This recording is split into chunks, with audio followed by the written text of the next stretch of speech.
Hi everyone and welcome back to another episode. So this is the Kevin Walsh 100% podcast, where it is my job to pick apart people and find out the different strategies, different mindsets, the different approaches they've had to help them bring about success in whatever domain that they specialize in. So that could be business, could be changing their physique, losing weight, running a marathon, building muscle.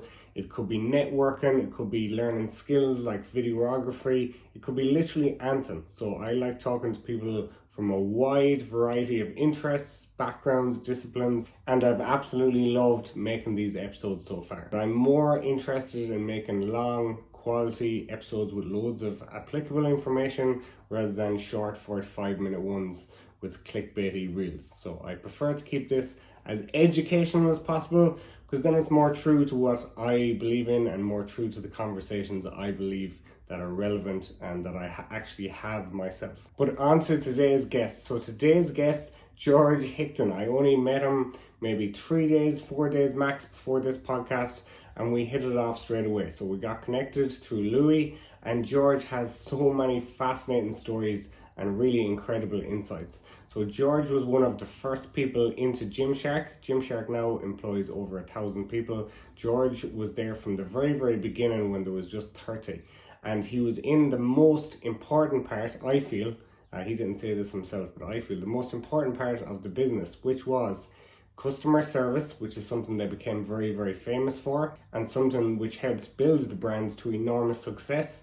And he was also in influencer marketing, so hand picking which influencers who were going to be sponsored by Gymshark to help promote the brand, to help give the brand its famous image that it has today. That we've all, I know I wear the brand, I know many people watching this will have worn that brand. So I am so interested in all things how Gymshark went from here to there, and George was literally an integral part of that company from the very early days. We then move on to people skills, to why following trends is a good thing and not a bad thing. We talk about Reading Music Festival and early experiences with music with his family members, which I talked about with Tommy and Louie, and a lot of people messaged me about it. They really enjoyed that question, and George was one of them. He said he really liked that question, where how was your music taste influenced by your parents, by your family members?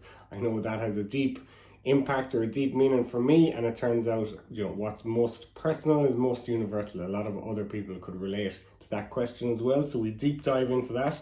We talk about his incredible weight loss journey, where he lost over half his body weight. So he starts off at 21 to 22 stone, he says in the podcast, and goes all the way down to 11 stone, and now his physique is very impressive, very lean. Ran a marathon last year. We talk about how he ran that marathon for Make-A-Wish Foundation. So going from one extreme to the next, and how he conquered all those different mindsets along different parts of the journey of self-improvement physically, which are just so important. Who influenced him? Who were the good people he had around him? What was his diet like? What was his training routine like?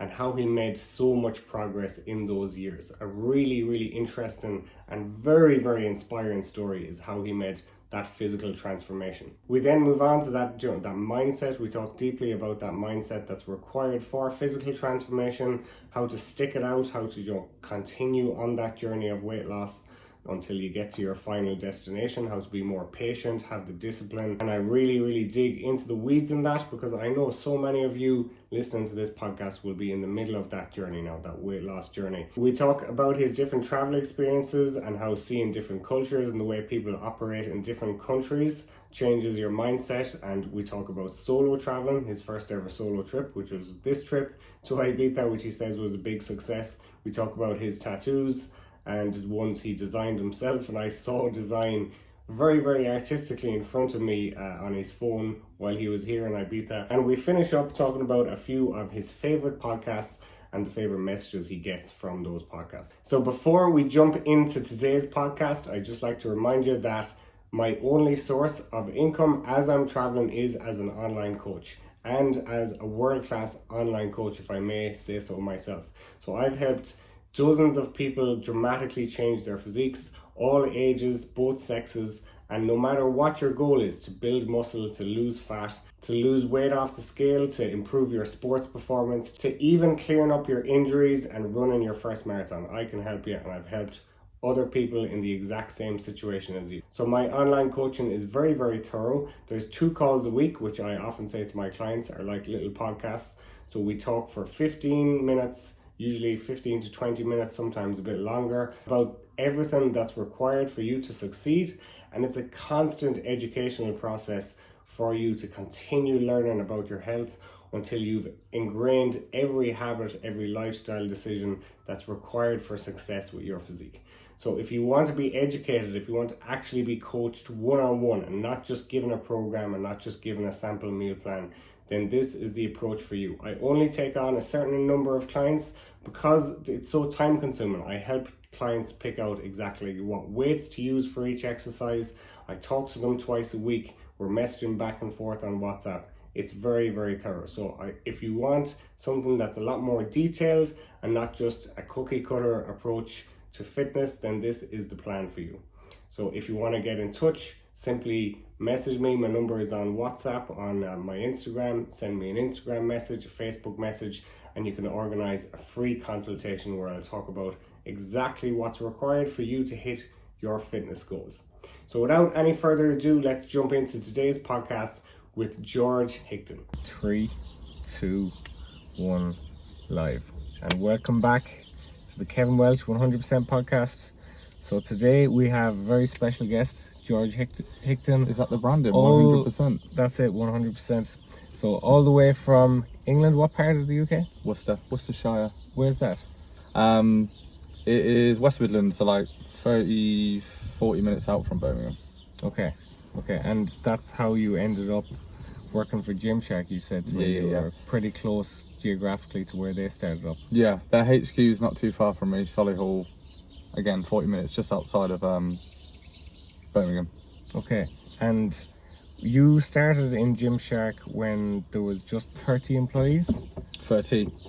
30. Yeah. And by the finish of it, there was 1,200. Mm-hmm. So the company multiplied by 300 the time you were there?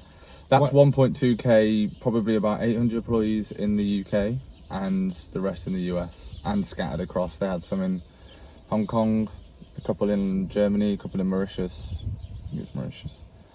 But mostly UK and US. And are most of their client base is based in Europe, or is it very, very worldwide? US is their probably biggest consumer. UK, but then Germany as well, Europe, but their 2 biggest, US and UK for sure. And when you started with them, what was the main product they were producing that was selling so well for them, that helped them get leggings? It was like that's what helped them get established, was the leggings. Yeah, so when I started with them in customer service. I did that for exactly a year. And then literally to the day, I was always itching to get into sponsorship. I knew that I was such a consumer of just YouTube fitness content. I loved it. I loved all the creators. I loved all the people that were on the roster, who they were sponsored athletes. Like, I loved it. So I always knew that I wanted to be involved with that lifestyle because I just loved it so much and I had such a passion about it. I knew that I wanted to somehow work with it, and they had a department that was solely focused on that. So when they hired you for, say, employee number 30 in a very, very fast growing company, what exactly are they hiring you for? What's your job when you go in the door? Is it many different hats you're wearing in a company that's growing that fast, or were you specifically designated to one particular role? So when I started, it was customer service, purely I was actually a Black Friday temp. So they would bring in a couple more people, but at this point in customer support, there was only about 5 people in the department, I think. And then so with Black Friday, obviously because of the pure volume, they would get a few more temp staff in. And I think because I understood the brand and understood so much about it, I could you have that extra layer of connecting with the customer when speaking to them, because they wanted to make it such an experience that it was actually called customer experience. They've changed the name now, but customer experience. And with that, it would be like, say if they were like, oh, okay, I've seen Steve Cook wear this in this, and you could kind of like speak to that person as a friend and be like, oh yeah, well, do you know what I mean? There's that extra layer of understanding. You're not just talking to a robot. Like it was huge a real corporation like Nike say, it would be impossible to do something like that, whether with a clothing company as small as Gymshark was at the time. It was easier to be more personal. Yeah, they would say it's not what you did for them, it's how you made them feel. And that was kind of the takeaway point, it's how you made them feel after it. And they would be like, oh yeah, I actually just spoke to a real person. George actually helped me out and I got another pair of leggings because mine ripped, or whatever the situation may be. And I think it's how you made them feel rather than the solution that you did for them. So I did that for exactly 12 months. But I knew I wanted to get into this department that was all about dealing with the talent and working with them on a one-to-one basis about content. Like, I knew that's what I wanted to do because I understood it and I knew what the athletes were doing on their YouTube and what other YouTubers outside of Gymshark were doing. So I was literally just poaching that department. Again, there was only 30 of us, so that department would be 2 desks down. And it just took some like constant interest, constant I suppose networking, and I finally got into the department, and I was there for 5 and a bit years in sponsorship, and I loved it. Like I loved it so much, and I think that built my career. And were you part of, say, a team that was deciding who to sponsor and who not to sponsor? Yeah. So I worked regionally. I worked in the UK. So you have like an allotted amount of athletes that you manage on a one-to-one basis, so day to day. And then as time went on, I started with male and females, but as time went on, we kind of played to our strengths a lot more, and I'm a lot more interested and passionate about male content. Like, that's what I was a consumer of. So naturally, I just went more dedicated to males and just males. So I managed Matt Does Fitness, Ethan Payne, Ryan Terry, Labumba, Elliot Burton, and people come and go, but you recruit people, so you're always scouting, you're always taking a look at who would be, at some point really work for Gymshark as a brand. But Gymshark has definitely established itself and has said publicly many times that they were one of the first to really hone in on influencer marketing. So the people who they decided to sponsor were essentially the making of the brand in the early days. So what type of criteria are you looking for when you're looking to sponsor someone who's going to essentially help the brand? You might not have known it then, but essentially help the brand to... Yeah, that question that gets said all the time, like, what would you... So when I was there as well, it was like, what can I do? Who can I be? And I think, believe it or not, there was never a criteria, and there was never you have to have this amount of followers. Checklist. Yeah, there really wasn't. But I can see completely why that is the perception out there. But it was just who have got like a dedicated audience, who is making such a positive impact in terms of the engagement of what style of content they're producing and like what they represent. Let's be real, the influencer world is about engagement. It's about how you resonate with your audience and how much they buy into you. That is, influencing, like, but there was never a criteria that you had to hit. So sometimes it would, we would sign someone that was 30k followers, which is deemed as a micro creator, but then we would have someone who was like 2-3 million. It was never, although the perception is that it's based on followers, it really isn't. It was more like a depth of connection with an audience. Yeah. It's what style of content you're putting out there, how much value you're offering to your audience. And so that's pretty intangible, is how deep an impact you have with your audience. Yeah. For someone who's, it's very tangible. Okay, this person has this many followers, this person has this many, but like depth of connection is like hard to measure that. So how were you viewing influencers where you were saying, okay, this person has a deep connection with their audience? Well, Gymshark paved the way for influencer marketing, but also like a community around a brand. Now Nike were doing Nike things for sure. So Nike out the question, because I feel like they probably really did create this community buy-in element. But Gymshark brought it to life in terms of their lift events and the different sort of activations they did around that. So I suppose in terms of the actual influencer and picking them, it's another thing is YouTubers, they create such a one-to-one relationship with their audience that they bring in that community. So they have this cult following of them and people that love them so much for who they are, and they're so relatable in their own form, and they, you know, their audience would really buy into them as a person, that's like a major kind of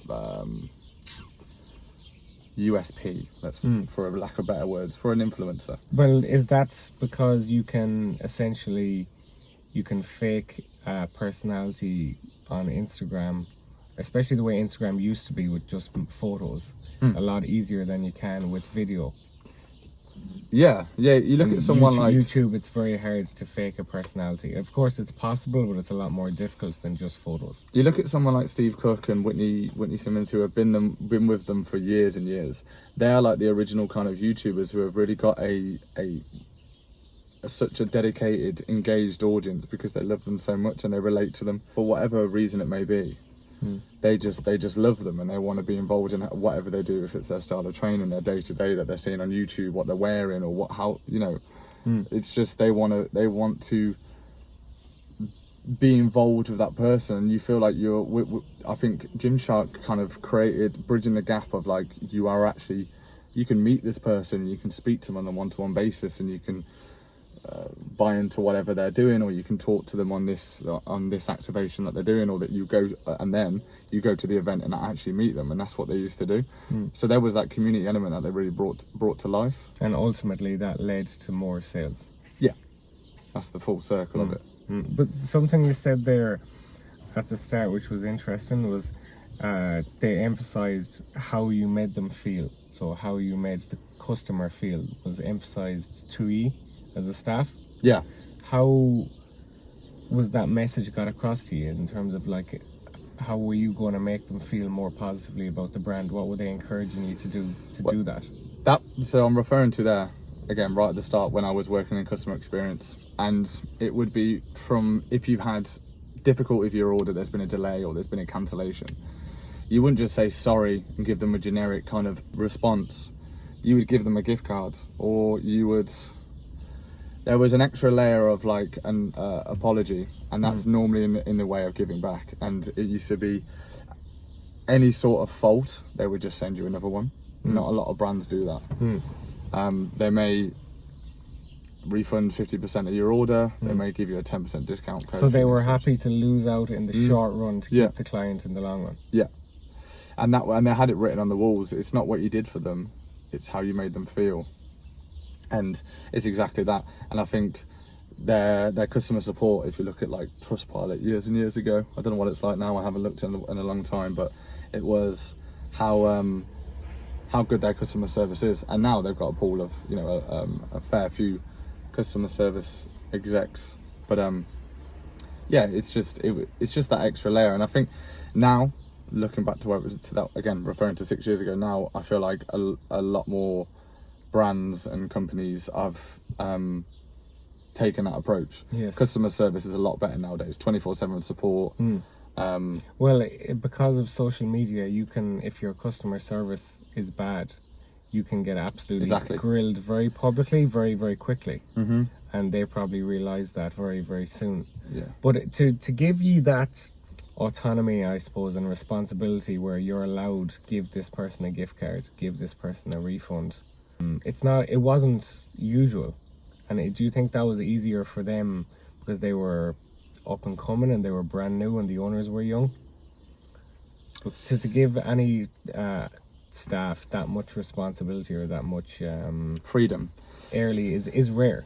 Yeah, and that was the approach. Like, don't get me wrong, sometimes you'd have to run it by your line manager on like, okay, this is the situation, can I do this? But you could think a lot on your own on your own initiative, and within that, you could you could have a conversation with someone and really go back and forth, and like, you know, sometimes you'd have your regulars on live chat as well, and you could like you know, you actually build a bit of a relationship with some of these customers. It was fun times back in the day, like, and I would have to do night shifts sometimes, or if it was Black Friday, you'd be working pretty solidly, going through every single request, and it was called ticket at the time, so you'd have to talk on emails on tickets and stuff like that. But it was the customer support era that I was in was really fun, because you really got to know the brand in and out, because you were talking to customers front face. But was it tedious?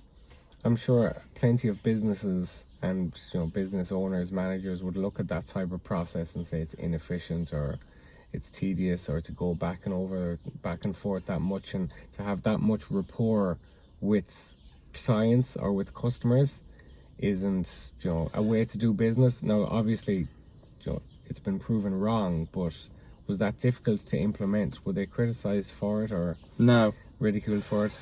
No, not at all. I mean, don't get me wrong, tedious. It definitely was at times. Because some people, if you've got something wrong with your order, there's a certain way that you can do it as a customer. Sometimes people would just be fucking, just rude. Sometimes they were just really rude, like, this is fucking not acceptable, this is going on, and you know, that's quite drastic, but you'd get that quite a lot. Some people think it's talking to a robot, so they will be extra rude. They don't actually know that they're talking to a real person. But yeah, I was in that for 12 months, but I learned an awful lot about the community, about the brands, and I think because I was, again, a consumer of fitness content and of all the athletes, I really knew the brands before actually working in the brand, and also I was from the same area that Ben and Lewis, who created the brand, I was from the same area as them, so I heard about them and what they were doing before even amongst it all. So you were part of the Gymshark story, and you were aware of the narrative before you started. Yeah, I was aware of, there were two lads that were a couple of years older than me. They were working as, well, Ben was working as like a pizza delivery driver, and how they started the brand, and Body Power is huge, and that's at the NEC, which is 30 minutes from me. And I always heard about what they were doing and how, and then I would be following Christian Guzman, I'll be following Steve Cook, watching all their videos, so I was so aware of it all. And it was just as this point that I was starting to get into fitness and starting to really like just love that, like really interested in that lifestyle. And you look at it now and what it was then, you know, there was only a select few people that had really kind of like creating that style of content, and now it's obviously huge. Yes. But just something you said there, so dealing with people, dealing with customers can be tough, can be a nightmare. Like you said, some people are very, very rude. Yeah. And you said you were in that for 12 months. Yeah. Is there anything, because a lot of people listening to this will have had jobs like that, or currently in a job like that, where they're dealing with people maybe they don't like dealing with all that much, or who are a bit rude. Is there anything you took away from that 12 months that you're like, well, I'm really glad I did that because it helped me? Yeah, but I think let's not even say that 12 months. Let's just say customer service as a sector. Because before that I worked in a menswear designer store, and I worked there for like three and a bit years, and it was only just a little local shop in my town that I'm from, but we worked online and in store. We had a little shop and it was online, and we sold stuff like Armani, Paul & Shark, like just kind of like high-end designer brands. And I got to know so much just about like meeting different customers day to day, dealing with different customers on the phone. And I feel like that people skills and like on the spot problem solving is something you learn on the go, and patience, you know. So there's so much like characteristics that you take from it, and I think that one of the most biggest character traits that I've got that I'm so appreciative is people skills, and like talking to people and being able to judge someone quite quickly in terms of however you deal with them and how you interact with them.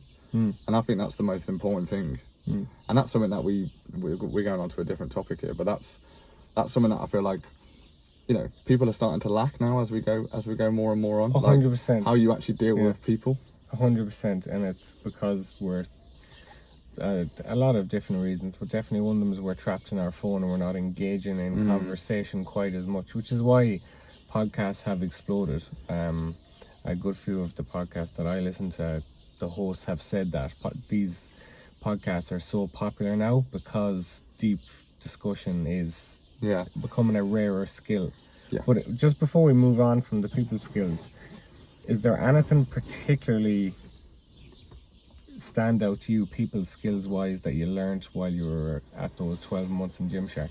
Specifically, I suppose, again, on the spot problem solving, because you can't come back to a customer, especially if you're on, like, again, something like live support, which is instant, and you are literally talking to them live, and they're probably watching, because they can see when you're typing, so they're literally watching you resolve whatever they've got so they can get on with whatever they're doing in their day. They don't want to be waiting around for you to be like, okay, let me go speak to this person, let me put it off and hoping this customer fucks off, because that's not going to be the case. So I suppose it's on the spot problem solving, being kind of disciplined within those couple of minutes just to get it done, and then you have the satisfaction of you resolve that case, and you can move on, I suppose. But that was good leadership by the Gymshark management to give you that authority to solve those problems. Yeah, and they were really really good in terms at the time of praising you for, so you have to meet a target of how many tickets you resolve and how much feedback you get, because that obviously customer can. It's you're making me really dig into my brain, to be honest, because it was so long ago now. This is 7 years ago. Yeah. I like digging. Yeah, you're digging deep, man. Yeah. So we'll move on from Gymshark a little bit. That's very, very interesting.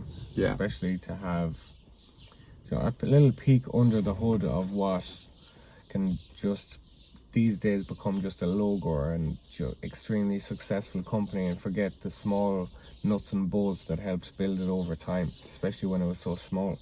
But so a question, you listened to my podcast with Louis and Tommy, and you told me you really enjoyed the question of music and the influence of your family or people. Yeah, well, it's funny because that podcast, so again, just for anyone listening, I didn't even know who Kevin was 4 days ago. What day are we on now? Wednesday. And I got here Saturday. And my flight is in a few hours. But I've only known Kevin, if you put in the time together, a day.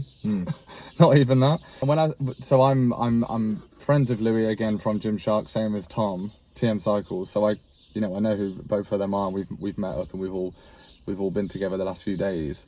But I didn't know who Kevin was. But this first, and I'll be completely honest in my perception, I just thought, well, this guy, you can just be like, oh, Tom, fucking, what's it like being that guy who spoke about steroids? Or Louis, what's it like being a content creator? Or quite generic questions that. And what's your opinion on Andrew Tate? Yeah.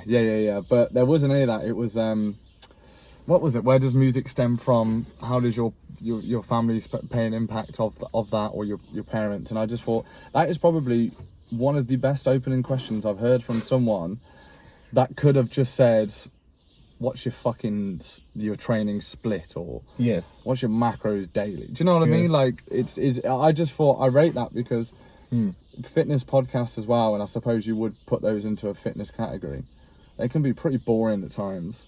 And I think with where we are now, there needs to be like a lot of kind of relatable, especially now I'm in the end of my 20s, I want to hear people that have had the same life experiences as me and how they've learned from it. And sometimes, well, to put that question to you, where I know I've talked to you a lot about music, and we've spent plenty of time on the dance floor in the last few days. Where did your personal preference for your music taste now come from? Because it's similar to mine but slightly different. Yeah, it's a good question. Again, it's the question I wanted you to ask me when I watched that podcast on the treadmill last week. Where does my I like to think like I can listen to the 1975 Ben Howard, Dermot Kennedy over here, and then I can listen to Taylor vs Adam Beyer, even dabble in some. I used to listen to a lot of drum and bass. I don't really anymore. Drum and bass is very popular in the UK, isn't it? Yeah, what it was is you see the trends with electronic music. You see the drum and bass trend, which was very solid in like 2016, 17, and then we went into the house music that was a lot more like bass line kind of chunky house, and now we're in that like techno era. Everyone's loving the Tale of Us. Like if you look at Kind Music the other day, it was sold out, and everyone's loving that sort of progressive sound, which again, I'm a bit of a trend follower, and I'm okay to admit that. I am as well. Yeah, everyone is, but I think people don't really want to admit it. And I don't really attach myself to one particular style of music, never mind one particular style of dance music. And I think that's the best way to be, and I apply that to absolutely everything, even if it's about fashion. I absolutely love fashion and clothing, and I think I'm very trend driven, but as long as you make it your own and put your own little spin on it, and you take it in and you make it what you will, I think it's sound. Yeah, like there's a difference between outright copying and taking inspiration from. Yeah. So back to your question, music. When I was young, let's say like 10, 11, when I really started to like get to know music. My brother was in a band, and he was in like a emo, screamo band. Dividing the Line, they were called. And they toured with like Enter Shikari, Bring Me the Horizon, Funeral for a Friend. Bands that are still pretty big now, especially. They toured with them? BMTH, yeah. Wow. They toured with Bring Me the Horizon. I saw Enter. I used to love Blink 182 and... Love a bit of Blink. Blink 182 is the first tune. Simple Plan, I used to listen to a bit of them. Blink 182 is the first. Feeling This is the first tune I learned to play on drums. Wow. Fun fact. So like, and Shikari I saw in a venue that had 100 people capacity. I saw them there, and now they're huge. And Bring Me the Horizon, I'm fucking massive. So yeah, I kind of loved the screamo rock kind of metal sounds. And then Enter Shikari started dabbling in this like electronic sounds. They introduced a lot of synths and dance, and sometimes a little bit of rap into their tunes. Almost like Linkin Park-esque. Yeah. And then my dad, who I probably got all of my music from, my dad and my brother, and my dad loved the band The Streets. Yeah. Blinded by the Lights. Oh, The Streets are still one of my favourite bands. I've got one of their songs tattooed on me here. Yeah. And then when I heard The Streets, I was like, this is fucking amazing. Like, this is just so sick. And I'm probably like 13 at this point. And then every year from the age of, I'm going to say 10, 11, I used to go to Reading Festival with my dad, actually younger than that. So every year I used to go with my dad, and within that I saw Iron Maiden, Metallica, then obviously Justice, Pendulum, Prodigy. Like I've seen some of the biggest kind of acts. So I feel like because I was taking all of that music, different style of music in, I just love every genre possible, really. And because you were so young and impressionable at the time, it really forms in your... You soak it all in, and when I was... Unconscious as much as conscious. And when I was... Yeah, exactly. And when I was at Reading Festival, I would be with my brother on my left-hand side and my dad on the right-hand side. So I'm with these two, like, I'm just soaking it all up and just... really kind of taking in whatever sound we listened to. And I remember the first time we saw Justice, which I don't even know what happened to them. Justice were incredible, and they were very kind of dance synthy kind of sounds. So, and that was the first time I saw some electronic music, and I was like, fucking hell, this is amazing. I don't even know how old I was then. It was weird with Reading now. How big is Reading Festival? I've heard about it a lot. Yeah, well now it's under different promoters, and it's no longer Festival Republic. But Festival Republic, when they did it, it was the only rock festival. Well, it was that and Download. Download is one up in terms of like metal. Oh, it's huge. Probably like 150 capacity, I'm going to say. 1,000. Over how many days? 3 days. Or you go earlier and you get early bird, which is the Wednesday. Which and how many different stages then? Loads. Probably like 7, 8. And did you camp? Fact check me on that. Yeah, we would, again, every year I'd go with my dad. It was under 13 going free. It's probably not that anymore, or under 14, because it was quite a family run festival. And my dad being the person he was, even over the age of 14, I was still getting in for free. Yeah. But was it unusual that to be allowed in to a festival like that with heavy rock, explicit lyrics, is it usual that you're allowed in at that young? By who? Them or my By parents? the festival people? Yeah, no, it's fine. Yeah. Yeah, I can't remember. There was a huge festival called Witness and then Oxygen in Ireland, and it was enormous. Acts of all kinds, not just rock and not just dance music, But I doubt they were letting under 18s in. But maybe I'm wrong. Well, again, Festival Republic was very it was a family festival. I remember, you know, this is when the festivals were the way they were. You could camp out and not camp out. Sorry, you could. Well, of course you camp out, but you could you would be stood in at the main stage, and you would have like a picnic rug of a family and like a little kids and stuff. Like that's what Reading used to be like 15, 16, 17 years ago. It's not that anymore. It's now a GCSE festival. Yeah. And it's very like this year they've got like Central C and stuff playing, which I rate Central C. But I mean, it's if you look at that to me when I watched them and Iron Maiden flew over. Or was it? Iron Maiden flew over in a helicopter the day that they were playing. It's just a complete contrast to what it is now. But again, it's just going back to what we're saying. It's very much trending sounds, and that's just where we're in now. Rock music isn't really a thing, I would say now. And have you a particular album or song from that period that brings you right back to those moments with your father or with your brother? Yeah, to that festival. Yeah, so where me and my dad used to stay was Brown Camp, it was called. So there was like different coloured camps, and this one was quite far back. And Reading, I actually went to Reading last year. If you're camping at one of these sites that are quite far back, you would get on a canal boat to get there. So me and my dad saw Mike Skinner, The Streets, main stage, and he played the tune "It's Too Late." It's one of my favourite songs ever, and it comes in with like some synths. It's very progressive, then it goes into the tune, and still to this day that tune, like I remember walking back to this canal boat. It was really dark and late, and again I probably didn't understand that everyone around me is twisted because I was just with my dad holding his hand and we were walking back to the campsite. I was so young, but the intro to that played round in my head whilst we were making our way back to the campsite, and it was honestly, that tune still takes you back to the time. Crazy how a tune can do that. Yeah. And I think that's why I love The Streets so much. It's just because they remind me of like those times at Reading, being with my dad. Like that's what I love about music. Probably why you love live music still so much. And that's I love live music, and it takes you back to I love a festival. Festivals are so good. Yeah. Just I never vibe. got into the festivals. Oh, I never camped at a festival. Really? Yeah. You've never done one? Never camped at a festival. Fucking hell. Yeah. I went. I mean, don't get me wrong. You're obviously some people don't like the whole like you're dirty, you're this, but that's just part of the parcel. It's all part of the experience. And I'm someone who's got serious OCD, and I'm just like, right, all my morals are out the window for this weekend. Yeah.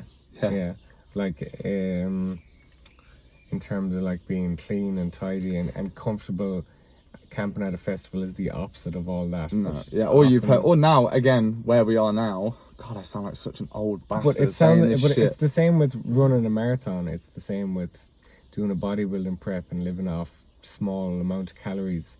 The discomfort is part of the experience. Yeah, and it's what makes it nearly rewarding. You've done well there, connecting the festival with bodybuilding prep. Yeah, but you're right. Yeah, if you were to only do things that made you feel physically comfortable, you'd live a pretty miserable existence. So to move on a little bit to your own fitness journey inverted commas, since everyone uses that term, but you've lost. Is it? Am I correct in saying half your body weight almost? Yeah, I probably did. Well, I was 22 stone at the age of 17. Okay, and then to fit to 22 stone, was that your highest point, and then your lowest point is? I don't actually know what my lowest point was. But today today right now I'm like 86 kg, so what's that, like 13 and a bit stone? Okay, so we're talking between, I suppose, yeah, I would have lost half of my weight, yeah, because so I got to a point that I was so happy with myself that I actually stopped weighing myself. Okay. I tried to then just be going into my story, because this is like the spiel that not the spiel, but like the kind of the way I roll it out to people when explaining it. So when I was at the age of 16, I was probably around 16 stone, and then on my 16th birthday I I had the stupid idea that I really wanted a moped. Actually, looking back, it's the best idea ever because of what it did to me. But I got a moped, and I wasn't allowed this moped, but I got it anyway. I did my CBT test on the day of my birthday, and then the following day, I fell off it. I didn't fall off it. I crashed it at 40 miles an hour. I broke my tibia, my fibia, broke 4 bones in my arm. I smashed a couple of my ribs and I smashed my face. Oh my God. So I couldn't walk for 6 months. And I was also, just as I was going into being... It's like wheelchair bound for 6 months. Yeah. I couldn't even... How my leg is now, you can't see, but my leg is up. It was in this exact position for 6 months. So the first time I got to do that was amazing. But, so yeah, I couldn't walk on it for 6 months. And just going around... From the age of like 14, I really got into gaming as well. Like I used to make Call of Duty videos and montages and stuff. I loved it. They're all still on YouTube now if you want to go watch them. And so I was probably living a bit of an unhealthy lifestyle anyway. However, I wasn't a binge eater. People always ask like, well, what did you love? Like, was you smashing burgers and stuff? I wasn't. I was just really unhealthy. And I love stuff like cheese, mayonnaise, noodles, cheese. I loved cheese, man. I was a fucking mouse. Yes. Like I loved it. But now having an understanding of fats and macros and calories, I was just smashing quite heavy, high fat food and not moving whatsoever. So that's where it come from. But I actually didn't really like pizzas and stuff like that. So anyway, and it's not even blamed on the parenting as well. That's another question that always comes with this. It's like, well, why didn't your parents stop you? And I tried diets multiple times, but I was an overweight kid. I got bullied. However, I was funny and likable, so there was never a layer of like, I wasn't getting beaten up in the toilets. I was making people laugh in school, in lessons, but also I was the fat kid. Okay, so you were not bullied into, you weren't bullied into like being quiet and afraid and closing yourself off. No. Well, don't get me wrong, I had a serious confidence issue, but because I was a bit of a class clown, and you know, the bullies, let's say, they didn't fully lever me because I would give a little bit back and I'd have a little bit of banter, and I was in the low sets. The lower sets at school because I was dyslexic. Well, I am dyslexic. I wasn't the brightest spark in the box, and also I didn't really want to learn at school. Looking back now, I just didn't care. Like I just more so cared about just making people laugh, selling cigarettes before tutor.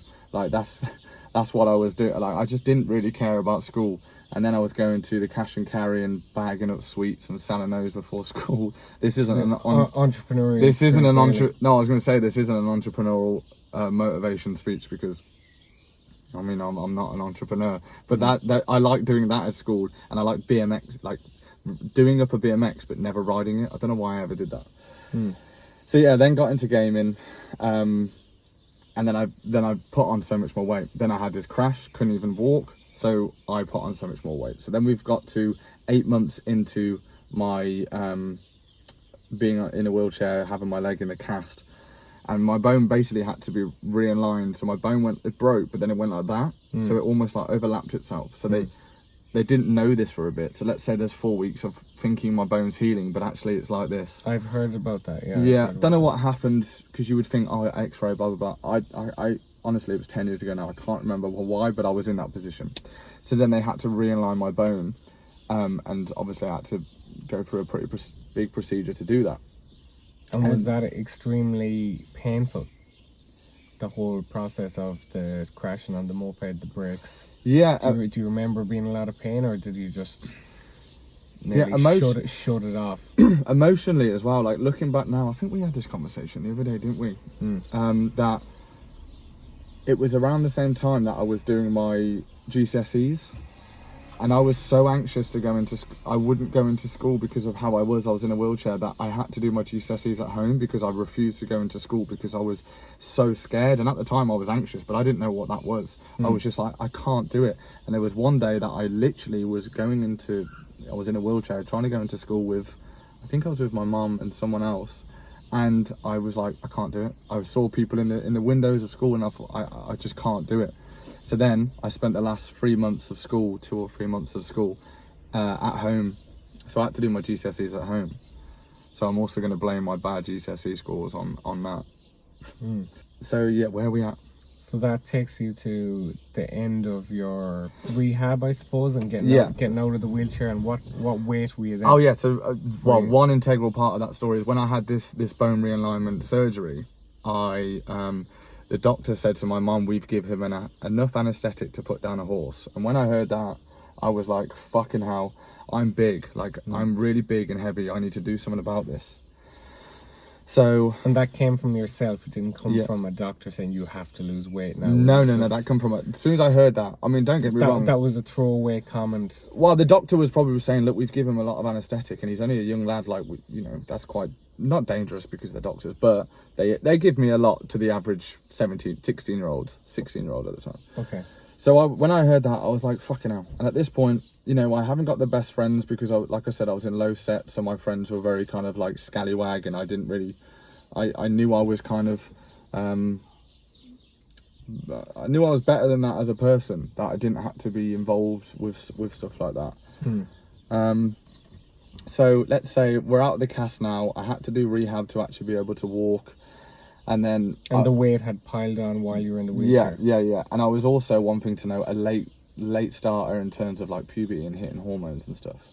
But looking back now, this was all part of the plan. This is why I was a late starter. This is why I had that wishy-washy friendship group, naughty at school, didn't give a shit. My best friend now is the person who used to bully me and tutor. It's a whole story that me and my friend Brad have. He was the bully in my tutor. So yeah, it was all part of the story, and it was all meant to be. So so now we're starting to recover. We're halfway through 16, and then I get to my 17th birthday, and I'm like, right, in a year's time I can go out clubbing. I've never been out clubbing. I've never got laid. I haven't got a good enough friendship group. I haven't got like fucking cool friends. I am going to lose weight, and I'm actually going to do it. Don't get me wrong, I tried doing diets and stuff, I can never fucking do it. But something just switched, man. I was like, right, you're doing it. And then I was just locked on. And I was in college at the time. And that switch? Yeah, that switch was... Have you even a sentence or two about that? How did that switch come about? Was there anything that spurred it? It was just something... Was there it was something in my head that it was... Was it music, motivational video, a film? What was it? Again, we're at a point where YouTube isn't really a thing. There's no information out there about macros, about training, about anything like that. It was just, when you're 18, you can go out clubbing. You want to be fucking cool for it, I suppose, is probably the only... But for someone listening to this who wants to make that switch in their head, is there anything particular that spurred that switch for you? Well, I say this to people now about the gym, right? You need to from a weight loss perspective. Yeah, okay, from a weight loss perspective, and you don't even have to get in the gym if you don't want to get in the gym, but you have to want to do it, and that's the only thing I can say. You have to want to do it. Don't look at this in terms of like a chore, or like you have to want to fucking do it, and just do it. And then once you start, it was once I started seeing the results. We used to have this thing that my mum used to say to me. We would run. My mum, she was a marathon runner at the time, and she would be like, I can see it falling off you. Like, we used to say, oh, it's falling off me. And it literally was, because I was losing so much drastic weight, and all I was doing was running around my block and doing, we had a shit stepper in my garage that we got like from the skip or something. I don't even know where we got it from. And I was eating what I thought you had to do with a diet, eat next to nothing, not in like an unhealthy way, but I was just eating very, very healthy stuff, veg, rice, like that's what I thought you had to eat. For some reason, I ate a lot of Weetabix because I thought that's what you had to eat. Well, healthy grains. I used to eat a lot of Cheerios for the same reason. Yeah, I think it's because it was the whole... they were promoted as healthy carbohydrates. Slim Fast. Yeah, Slim Fast used to be like, eat Weetabix and stuff like that. Around this era, again, I'm sounding like a right fossil saying this kind of stuff. But yeah, and if I was to give any advice to someone wanting to do it, just trust the process. There is so much like just free value out there right now to be able to do it, and to be able to do it efficiently and enjoyably as well. Like it's such a rewarding self-discipline task that it's one of the most possible, the most rewarding possible tasks you can to accomplish in your life is a physical betterment. Exactly, and that's why now, like, I'm absolutely addicted to just moving in the process and the reward that it gives you. And But take me back to, say, that first stint of weight loss. How much weight exactly did you lose over what period of time? yeah, so And what were you eating? To get into the weeds a little bit, what were you eating breakfast, lunch, and dinner? Say for someone who might be need to lose 5 to 10 stone now, and they're looking for. but I don't want to say start. the way I was doing it is the way to do it now. So There's- let's but, just but say, you can say that about literally anyone's approach. Yeah. But I would still like to hear about the nuts and bolts of your approach. yeah. So to summarize it now, I was in a calorie deficit. There's the buzzword. That's what every fitness person tells you. Yes. But it is the ingredients. However, then I was eating, again, I loved fucking Weetabix. I love beans. So I remember, I was also doing some part-time work with my dad, my dad was a tree surgeon. So I was quite hands-on, pulling trees, putting them in a chipper. Manual labor. Burning calories. But I would put frozen veg, I would cook that off, and I would put beans in with it and make like this, just essentially a stew. Stir fry. Yeah, but Yeah. with beans and no protein. I had literally 0 to no protein because I wasn't really a big meat eater either. I was no way vegetarian, but I didn't really eat meat that much. Don't know why. Again, I was quite like, I love bread, I love mayonnaise, I love noodles. But did you cut them out when you started dieting? Yeah, I literally was like, right, you have to exercise and diet to lose weight. So I did exactly that. I just ran around my block all the time. So running was the first type of exercise. When I say running, I mean literally jogging for 30 seconds to a minute, walking and doing that superset, let's say, continuously over an hour period, every single day, sometimes twice a day. And then I would go in the stepper in my garage, and it wasn't a stepper, it was probably like, what's those things? Elliptical. Yeah, it was that kind of vibe. And then I started doing a little bit of boxing pad work with my sister or my brother in my garage. It was literally just like whatever I could do to get you moving. but not in the gym. There's no way I would get into the gym, and I suppose we'll touch on that in a minute. But I just did not want to get in the gym Because because I'm from a small town. People from my school would have been in there. We've left school at this point, but you know, people in my year would have been in there, and I was terrified at the thought of a gym.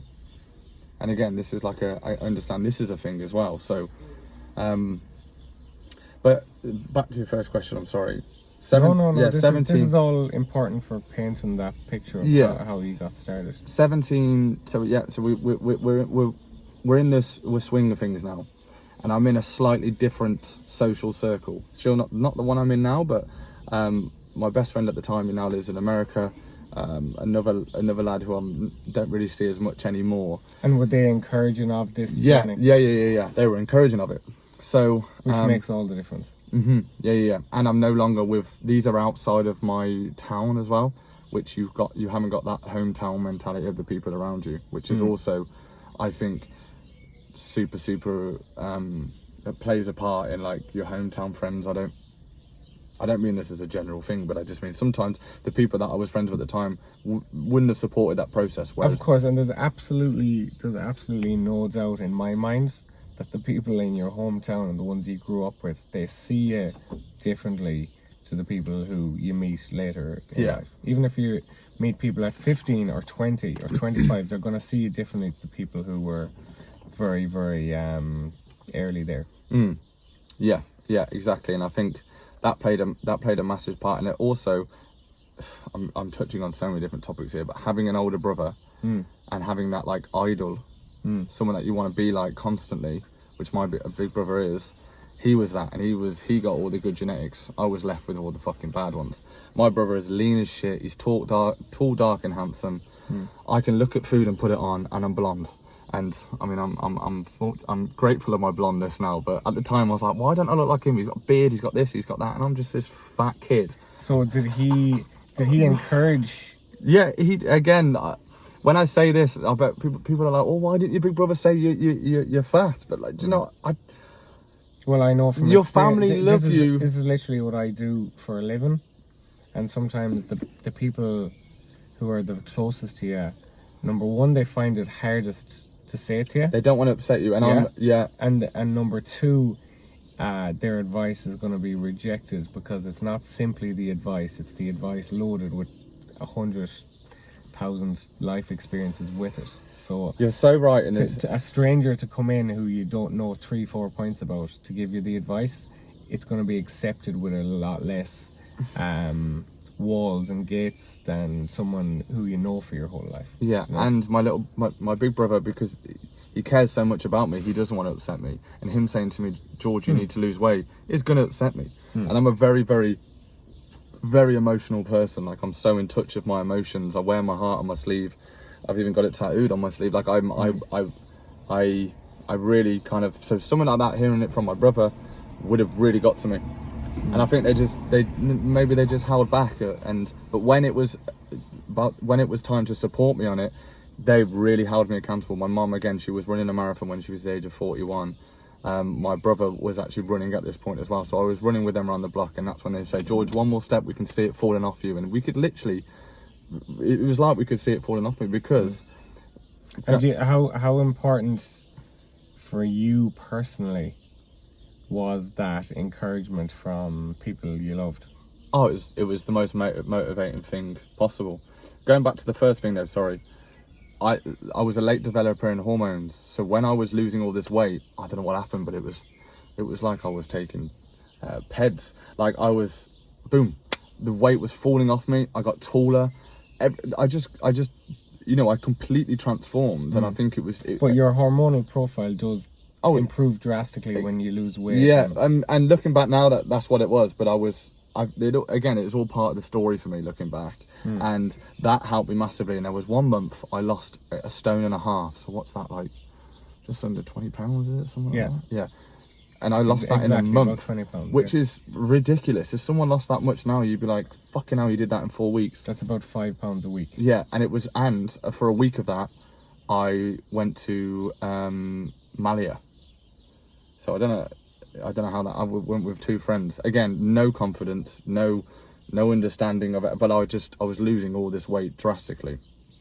Anyway, where are we at now, Kevin? I'm sorry. I'm a podcast of nightmare because I just fucking spiel it all out. Not the podcast that I listen to. So I like to listen to Tim Ferriss and Rich Roll. I reference them a lot, but they jump around to many different topics and take their time as well. Okay, but good. This is very cohesive to me so far. So you're at that stage now where the ball is rolling, you've got a lot of momentum, and you've just lost 20 pounds in a month. So where are you now compared to your starting point? So so we started the diet as 17 on my 17th birthday at 22 stone. At 22 stone, and then just before my 18th birthday, I was 16 stone, just under that. So you'd lost 6 stone in the space of 10 months. 10 months, okay. Because it was in 10 months that I lost it all, and then when we got to my 18th birthday, I was really happy with the way I looked. And then that is just when my life just changed drastically. My best friend now lived 3 doors down from me at the time on our road, and we were always like, we knew who each other was. We were in the same shooter. This isn't one that bullied me. This is another one. And I use that word quite loosely, but I hope he's going to listen to this and he'll laugh about it, because he did bully me, but he didn't literally chuck books at me and put my head down the toilet. Yeah, it is funny. It is funny though. There's a line. The bullying thing is strange, because I definitely look back now and I say I was bullied quite heavily in ways, but at the time I never would have saw it as bullying.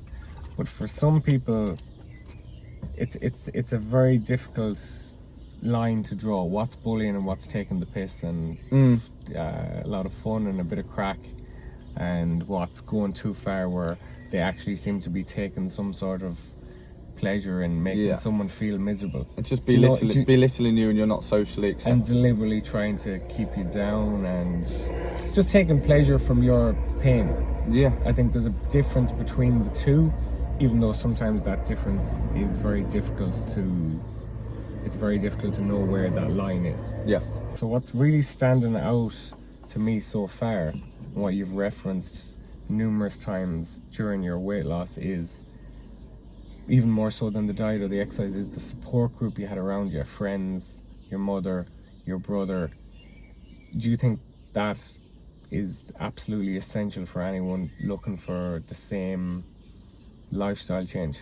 I would say that's the second. The first is, again, you have to Your want to do it. decision. Yeah, you have to want to do it. Like now, you and I and millions of people can, like, if I have just like 2 days off the gym, I am fidgety, I'm restless, I'm beating myself up because it's like you have to want to do it and make it part of your life and make it just part of your day, and you just have to love doing it. And that is part of the process. I didn't love doing it when I started, and it took me a long time to actually love it. And now, you know, I couldn't go a day or two without it. I've actually haven't trained we trained yesterday, didn't we? But like my routine's been off whilst I've been here, and I'm dying to get back into my routine. But sorry, back to your question. That's what I like to call it. Is like, it's like a healthy addiction or a healthy obsession. Yeah, it's very, very little difference between that compulsion to exercise, and an addiction. It's just it's actually something that's adding. It's adding positivity and adding health and adding vitality to your life. But it's so rewarding. It's still a compulsion, though. Yeah, it's just so rewarding, and each time you do it, you get a dopamine hit. You get that, like, yes, I've done it. I've ticked that off. You know, that's just part of my day. It's just literally a part of your day. But yeah, to your point, it needs to be.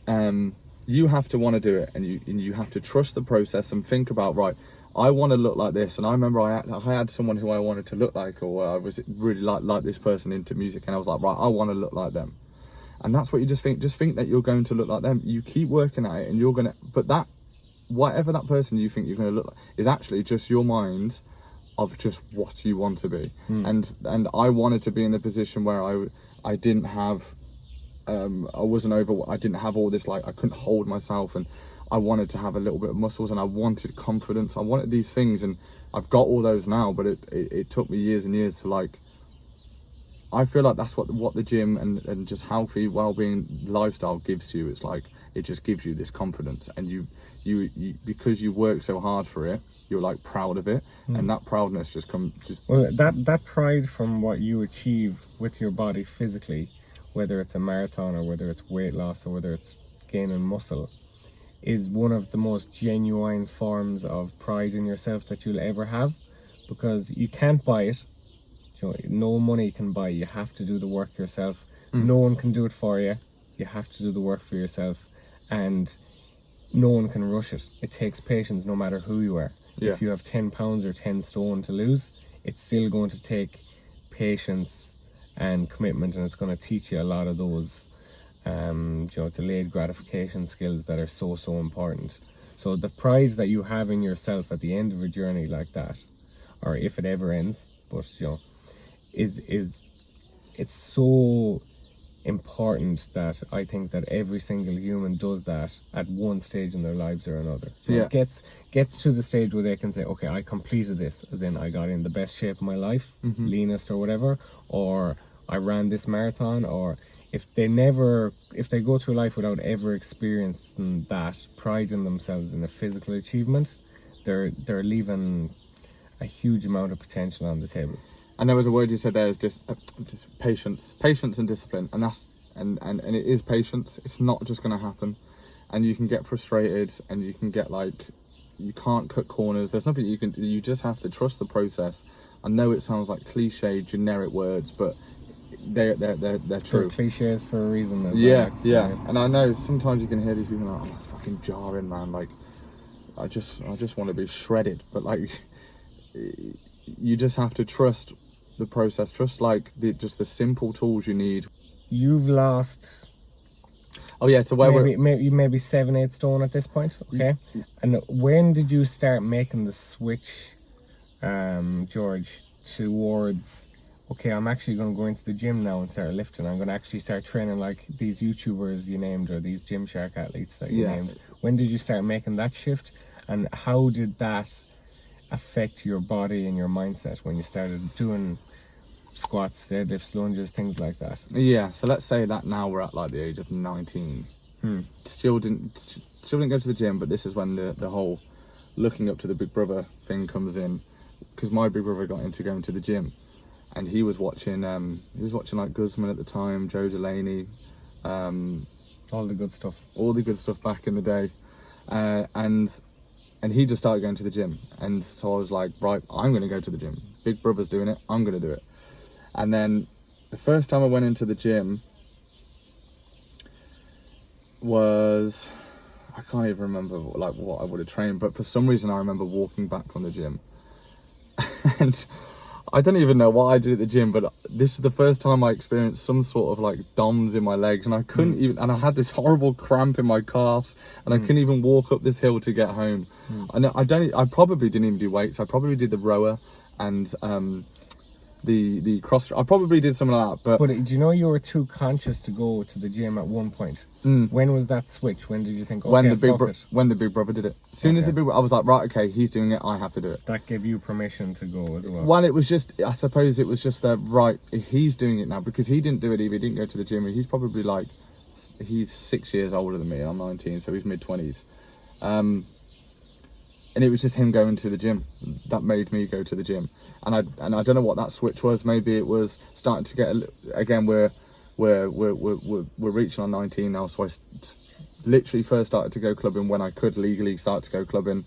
I started to get attention off girls because they hadn't seen me in 2 years since school, and now I look completely different. And the girls that wouldn't even look at me in school, I was now in the club with. Like, I had this just like this whole burst of confidence, and again I had these new friends, and it was a genuine confidence, from sense of achievement. And when I like had this attention from these girls and stuff like that, that was like, right, what do we do now? You go to the gym, because that's what, like, and I think it was just a natural kind of transition of, you've lost all the weight now, you're left with all this excess skin, so now you can go to the gym and work on this excess skin, and your brother's going to the gym. So there's all these little pieces of like, okay, that's what you can start. And you probably weren't even conscious of them really at the time. Yeah, no, I wasn't. Whereas I knew that when I was overweight, and a year before that, I was so scared to step foot in the gym, because people knew me as the fat kid from school, and I didn't want to see anyone from school in the gym, blah, blah, blah. So when you did start going to the gym, what effect did that have on your body compared to the just purely weight loss training and diet, and what effect did the gym have on your body? Well, I started seeing changes, but again, what I just mentioned there, I was left with a lot of excess skin. So if you lose 6 stone in 10 months, you're going to be left with so much excess skin. Bearing in mind, I was a very, very big person. I will give you some pictures to put on the screen, but I was very, very big. And if if a balloon's blown up for a lot amount of time, once it's deflated, the balloon's not the same, is it? It's a fucking, okay. It's an elastic. There's a lot of slack in this balloon. Yes. I was that balloon. So I was left with all this excess skin. So I lost all this weight. However, I would never ever take my top off, because I had a belly. My chest was really low. So I thought, okay, going to the gym will help this, and it did slightly to a certain extent, but it never did anything about it. So I was probably training now for about 2 or 3 years, really enjoying the process. Doing the bulking thing, I never did the cut, I just bulked. It got strong. I'm fast forwarding slightly here, but yeah. And you were doing, just briefly, you were doing compound lifts? Yeah, so again, my brother watching the YouTubers, I wasn't into the YouTubers yet, but I was just following my brother. He taught me all the correct things from early. My brother was a bit of a... So, well, name your top 5-6 exercises that you did most often. Deadlifts, I just loved them. Deadlifts. I was in love with them, because I got strong back, strong legs. Deadlifts, any sort of push in motion, I'm terrible, but top 5, fuck. Dumbbells.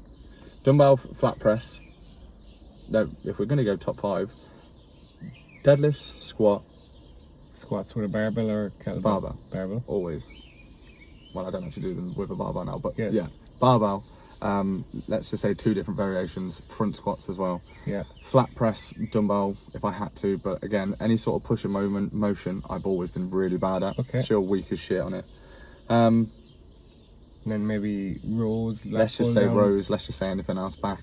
Okay. But he taught me all the stuff you have to be doing, which is compounds. So I stayed away from machines. I just used the dumbbells. What rep range normally were you Yeah, using? and I was in the low rep range. I was training for progressive overload and learning that style of training, which is exactly what you need to do. And who taught you technique?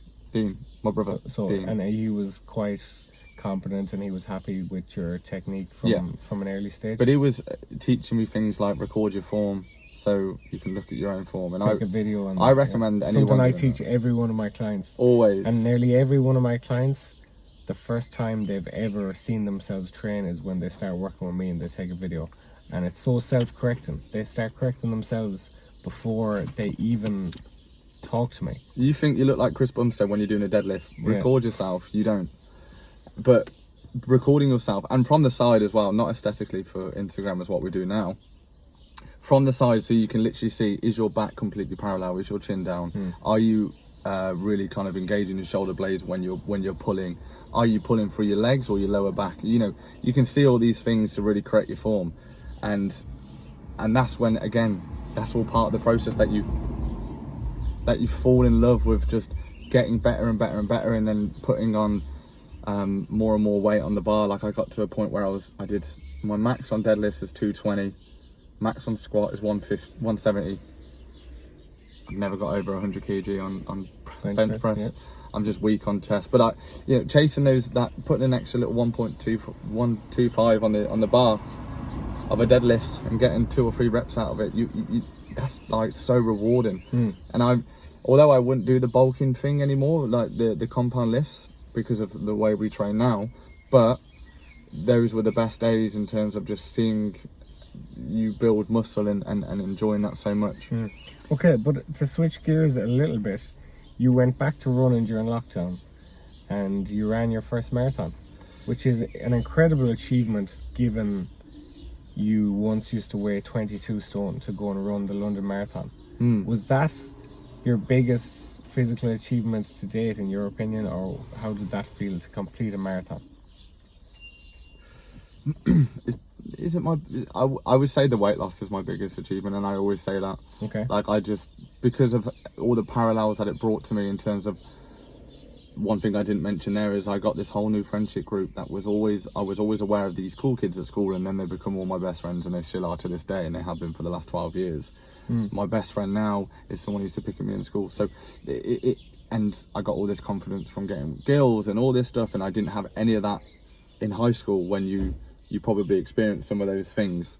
So that is still that switch of lifestyle and becoming. But you will find James Clear in Atomic Habits writes about this a lot, is that if you want to change your habits, hang around people who have the habits that you want to switch to.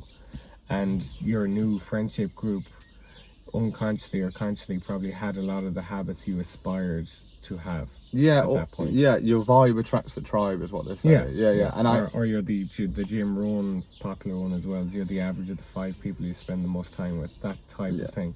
But to link it back to the marathon, how did you start running for that? Or I was just a lockdown runner like everyone. I couldn't get my hands on any weights.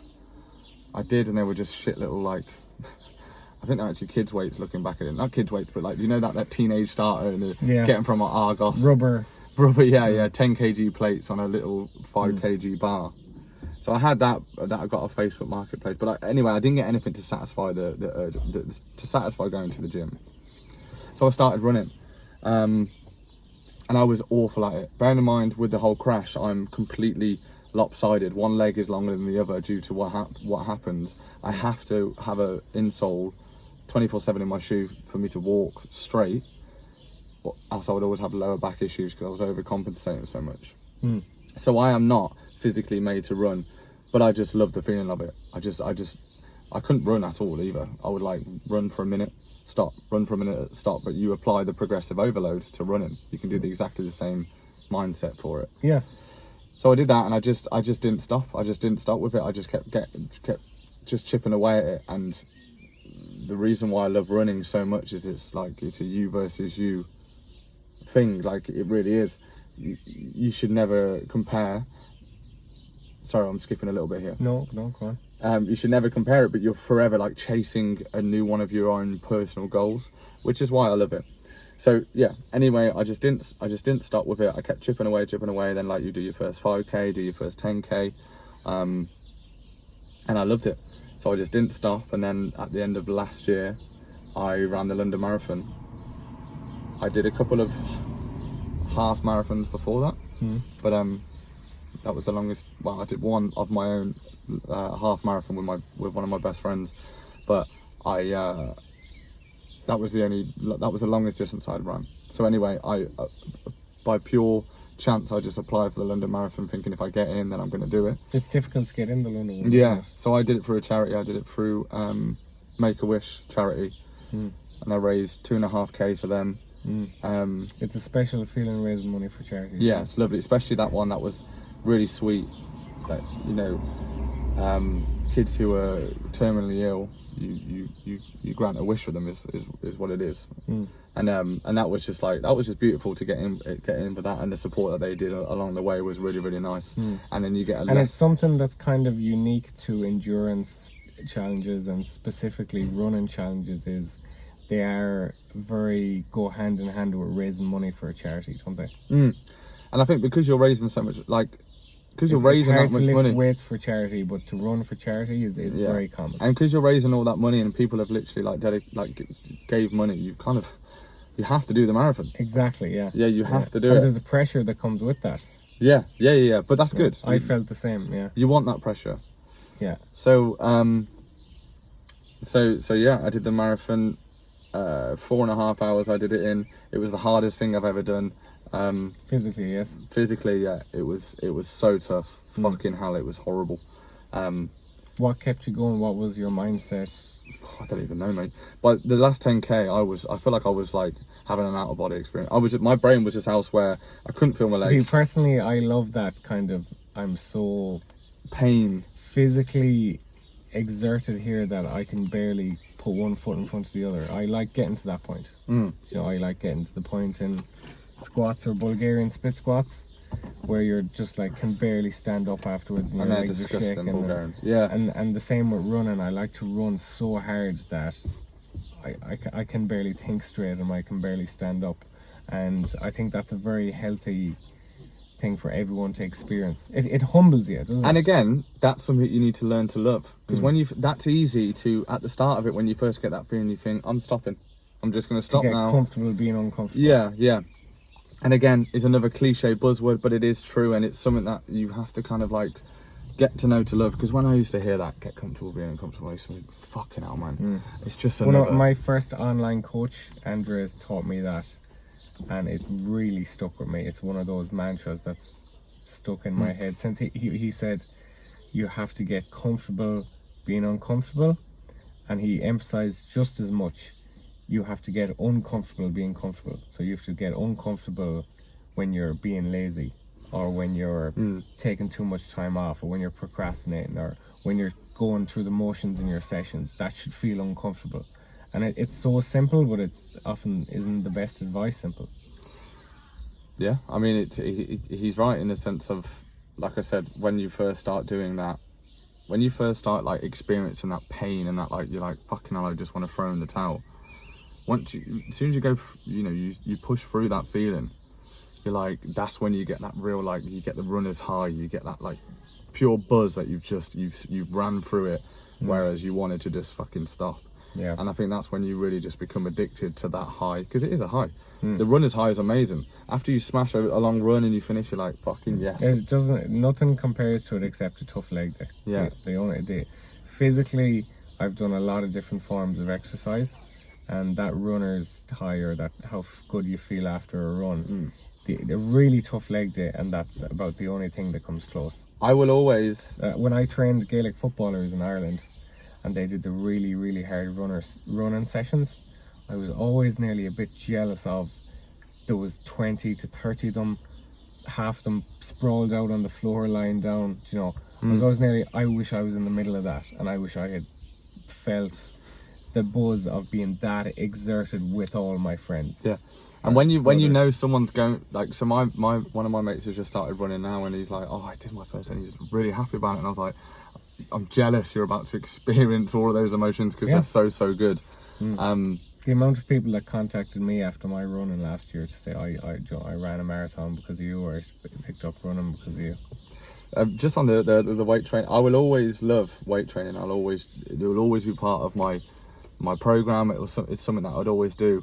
However, I just think running is so much more rewarding, and we're now in a space that everyone does both. So you can do both, whereas it used to be like you can't do both. Yeah, like, it used to be cardio kills gains. However, it completely improves your gains, and you should do both 100%. And if you can't run, do cycling, or if you can't do cycling, do fucking swimming. Like it just any sort of like that endurance based training, 100%. I couldn't recommend it anymore. You know what,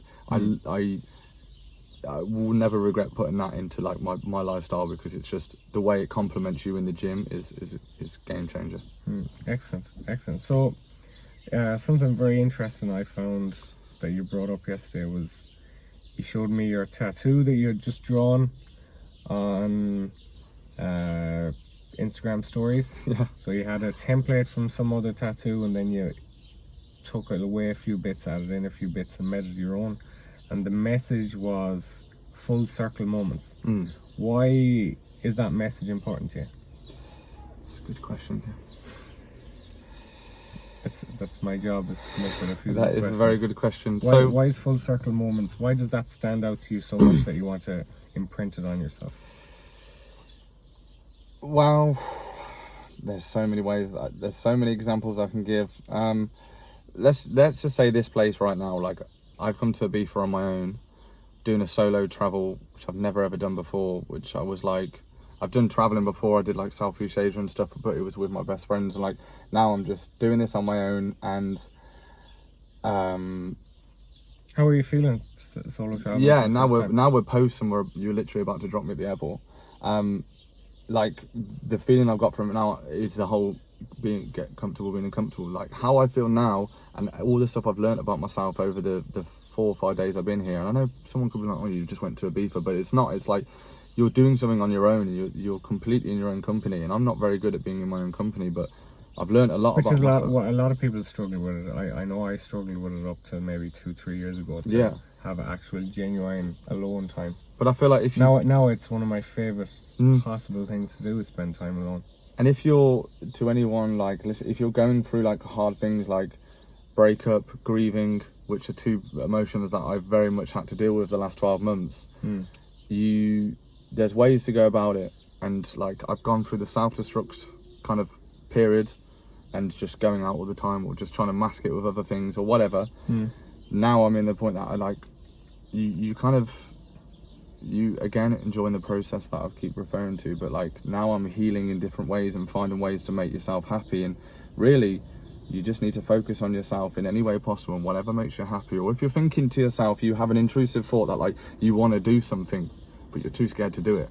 It's just so cliche, but just do it. Like this I was thinking about this, well, my money's going to take a hit, or you're going to go on your own, or you're going to like, do you know what I mean? And the way I was referring to full circle is so many different things that happened to me, but you always gain a new understanding and a perspective, and it's like it comes full circle in terms of what you learned along the way, and you're probably back in somewhat of the same position as you were before, but you've got so much more of an understanding about yourself.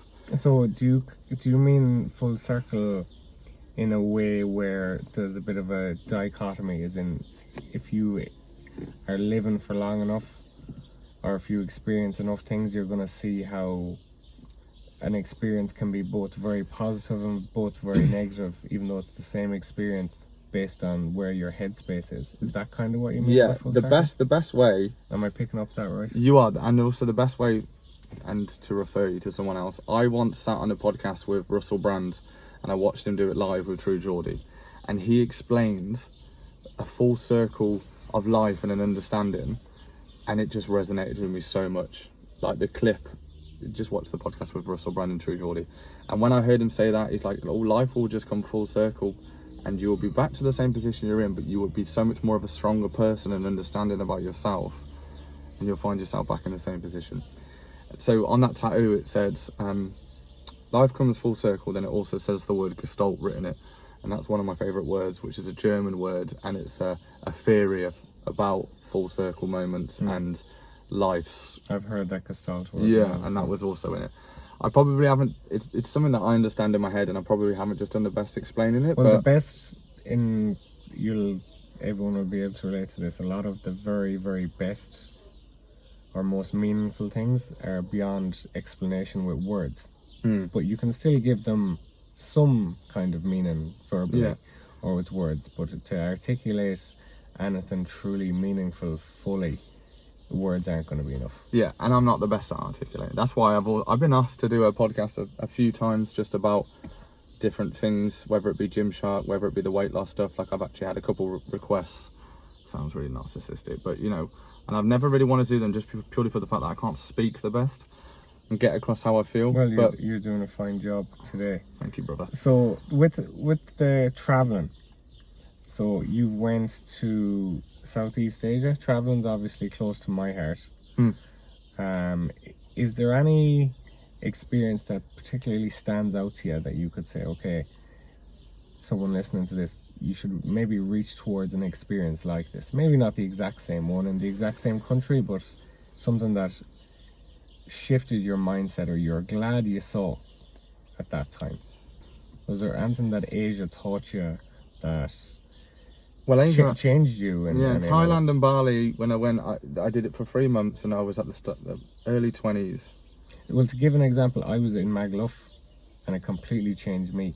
So it's not as if you need to go on this introspective finding me journey. I went to Magaluf with the lads and I was 21 and I completely changed my mindset. So it doesn't have to be anything too spiritual, was it? But is there anything you saw? It's getting out. It's seeing a new like culture and different people. I think it's just like, wow, we live in the same world, and like these people are so much different. And I don't know. That's a good question. I'm gonna have to phone a friend. I think going back to the first point is, if you have some sort of unconscious thought in your head that you're itching to do something but you're just completely putting it off, just do it, because you're probably going to regret you not doing it more so, and you're going to be so happy with yourself at the end of it for doing it. Even if it doesn't plan out and you're like, fucking hell, you know, this, that and the other happened, at least you did it and you've learned from it. I think that's something that I've had to apply to myself quite a lot, especially the last 12 months. The action in spite of the doubts and the overthinking is what's important. Yeah, and that can be like, people apply that to like entrepreneur and stuff. I don't mean it like that. I just mean it as in, whatever you're thinking and you think, oh, I haven't got the confidence to do this, or I want to go do this and I don't want to be judged, I don't want someone's opinion or whatever. I think just making the leap and doing it, even if it's just like this. I was really afraid, like anxious of going away on my own and going back to a place that holds a lot of memories and stuff for me. That Ibiza. Yeah. What memories? Well, just good and bad. Just good and bad. Past relationships, relationship that, you know, it's sometimes they're tough to come to get through. Like that's a whole different conversation as a breakup, but the emotions that come with that, and sometimes, again, full circle moment. If you've been to the same place before and you look at where you're at now, you're like, look what I've been through the last 12 months, and now I'm back in the same position. But I've got so much more like life lessons and understanding. Well, I have that, because when I first came to Ibiza when I was 20, opened the gym at 22, so I was 23, came with 2 of my mates, and like I'm back here now and I'm just a completely different person than I was back then. Even though I'm still in Pasha, I'm still doing the same things essentially, you know. No, but doing a bit of a workout outside. But you look at where you are at in life, meeting new people, and I'm just a completely different person, even though I'm doing the same thing essentially on the same island as. And look at your confidence, look at your business, look at your overall physical, mental health. Like, it's stuff like that. That's what I mean by a full circle. Like, the last time I was here, I was in a different job. I was in a relationship, and unfortunately, I've lost, you know, I've lost people in my life since then, and that's what I look at where I'm at now. So, do you know what I mean? And I just think I'm so proud of myself. Right, George, you've got through those tough times.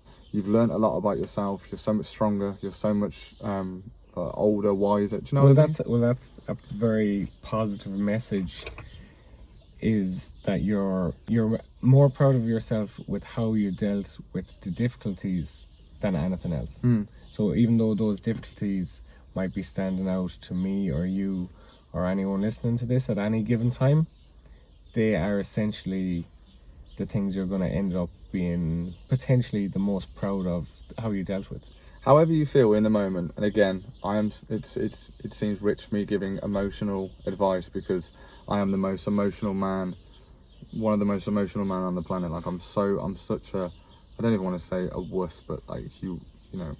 Well, it's a blessing and it's a blessing and a curse. It is, sometimes. but at the same time, it depends on how you define emotional, because like you're not an emotional wreck, you're not flying off into a rage, you're not crying over any you're not crying or you're not in distress over the first sign of things not going right or things going wrong. So you're emotional in terms of you allow yourself to feel certain emotions. Yeah, I'm giving myself shit a little bit there. Okay, so to start wrapping up a little bit, have you any favorite books, podcasts, documentaries that have helped shift your mindset or that you enjoy listening to?